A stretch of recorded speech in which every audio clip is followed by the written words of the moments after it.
Assalamualaikum warahmatullahi wabarakatuh.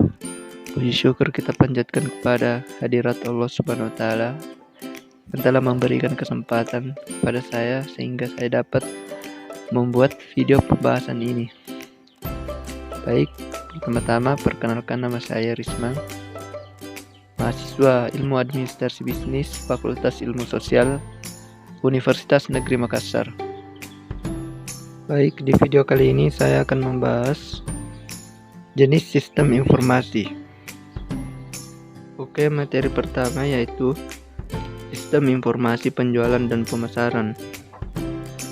Fungsi penjualan dan pemasaran bertanggung jawab dalam menjual produk atau jasa organisasi. Pemasaran memperhatikan mengenali pelanggan produk atau jasa perusahaan, menentukan kebutuhan dan keinginan pelanggan, merencanakan dan mengembangkan produk atau jasa untuk memenuhi kebutuhan, dan mengiklankan serta mempromosikan produk atau jasa ini.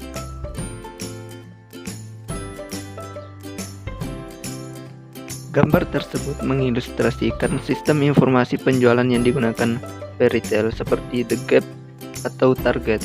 Peralatan di kasir biasanya pemindai genggam, menggunakan data seperti data yang dijual, yang memperbarui data penjualan dan mengirim data yang dijual kepada sistem terkait yang berhubungan dengan barang tersisa pada persediaan dan dengan produksi.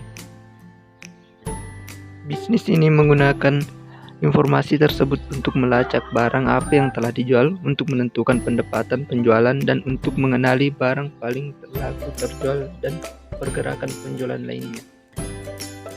Materi selanjutnya yaitu sistem informasi manufaktur dan produksi. Fungsi manufaktur dan produksi bertanggung jawab untuk benar-benar memproduksi barang dan jasa untuk perusahaan. Sistem manufaktur dan produksi berhubungan dengan perencanaan, pengembangan, dan pemeliharaan fasilitas produksi, penetapan sasaran produksi, penggandaan, penyimpangan, dan ketersediaan produksi, dan penjadwalan peralatan, fasilitas, bahan baku, dan tenaga kerja yang dibutuhkan karena untuk membentuk produk akhir. Sistem manufaktur dan produksi mendukung aktivitas ini. Contoh dari sistem manufaktur dan produksi adalah sistem pengendalian mutu pada perusahaan yang digambarkan sesi interaktif organisasi.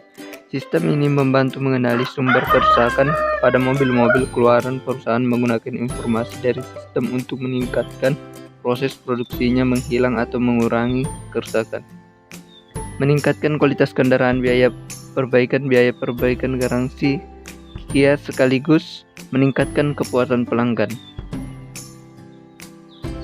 Selanjutnya, sistem informasi keuangan dan akuntansi. Fungsi keuangan bertanggung jawab mengelola aset keuangan perusahaan seperti uang tunai, saham, obligasi, dan investasi lainnya untuk memaksimalkan pengembalian atas aset keuangan ini. Fungsi keuangan juga bertanggung jawab dalam mengelola kapitalisasi perusahaan, menemukan aset keuangan baru pada saham, obligasi, atau bentuk utang lainnya, untuk menentukan apakah perusahaan mendapatkan pengembalian terbaik atas investasinya. Fungsi keuangan harus memperoleh sejumlah informasi yang banyak dari sumber eksternal perusahaan.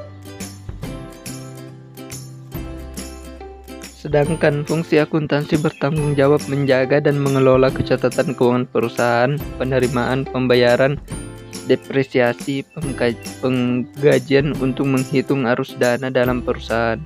Bagian keuangan dan akuntansi berbagi masalah yang terkait bagaimana menjaga jejak aset keuangan dan arus dana perusahaan. Selanjutnya, sistem informasi sumber daya manusia. Fungsi sumber daya manusia bertanggung jawab untuk menarik, mengembangkan, dan mempertahankan tenaga kerja perusahaan. Sistem informasi sumber daya manusia mendukung aktivitas seperti mengenali karyawan potensial, menjaga catatan lengkap mengenai karyawan yang ada, dan menciptakan program untuk mengembangkan bakat dan keahlian karyawan.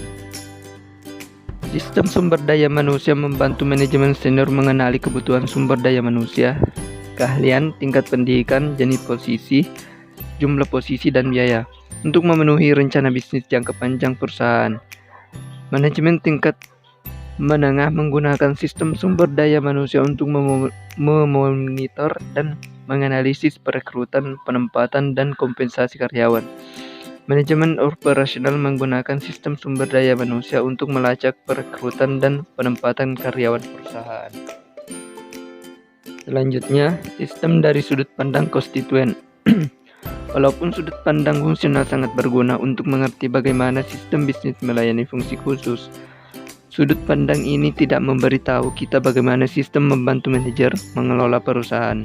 Di sini kita membutuhkan sudut pandang yang memeriksa sistem dalam membentuk beragam tingkatan manajemen dan jenis keputusan yang didukungnya. Setiap tingkatan memiliki kebutuhan informasi yang berbeda sesuai tanggung jawab yang berbeda, dan masing-masing dapat dilihat sebagai pilihan informasi utama. Manajer senior membutuhkan informasi ringkas yang dapat secara cepat memberi informasi mengenai kinerja keseluruhan perusahaan, seperti pendapatan, penjualan kotor, penjualan berdasarkan produk dan wilayah, dan profitabilitas keseluruhan. Manajer tingkat menengah membutuhkan informasi yang lebih terperinci mengenai hasil area fungsional dan departemen tertentu pada perusahaan, seperti hubungan penjualan oleh tenaga penjualan, statistika produksi untuk pabrik atau lini produk tertentu, tingkat dan biaya kepegawaian, dan pendapatan penjualan untuk setiap bulan bahkan setiap hari. Manajer operasional membutuhkan informasi tingkat transaksi seperti jumlah suku cadang pada persediaan setiap harinya atau jumlah jam kerja pada hari Selasa oleh setiap karyawan. Pekerja ahli mungkin membutuhkan akses ke basis data ilmiah eksternal atau basis data internal dengan pengetahuan organisasi. Akhirnya, pekerja produksi atau kasir membutuhkan akses ke catatan pelanggan untuk mengambil pesanan dan menjawab pertanyaan dari pelanggan. Selanjutnya, sistem pemrosesan transaksi. Manajer operasional membutuhkan sistem yang menyimpan catatan aktivitas dasar dari transaksi organisasi seperti penjualan, penerimaan, penyimpanan kas, penggajian, keputusan kredit, dan arus bahan baku di pabrik. Sistem pemrosesan transaksi (Transaction Processing System) menyediakan jenis informasi ini. Sebuah sistem pemrosesan transaksi adalah sistem terkomputerisasi yang menjalankan dan mencatat transaksi rutin harian yang diperlukan untuk menjalankan bisnis, seperti memasukkan pesanan penjualan, pemesanan hotel, penggajian, pencatatan karyawan, dan pengiriman. Tujuan utama dari sistem pada tingkat ini adalah untuk melacak arus transaksi yang melalui organisasi. Selanjutnya, sistem pendukung keputusan. Menurut Agus, manajemen tingkat menengah membutuhkan sistem untuk membantu mengawasi, mengendalikan, membuat keputusan, dan aktivitas administrasi. Sistem pendukung keputusan (Decision Support System) menunjang pembuatan keputusan yang tidak rutin untuk manajemen tingkat menengah. Sistem ini berfokus pada masalah yang unik dan cepat berubah, di mana prosedur untuk mendapatkan solusi belum tentu ditentukan sebelumnya.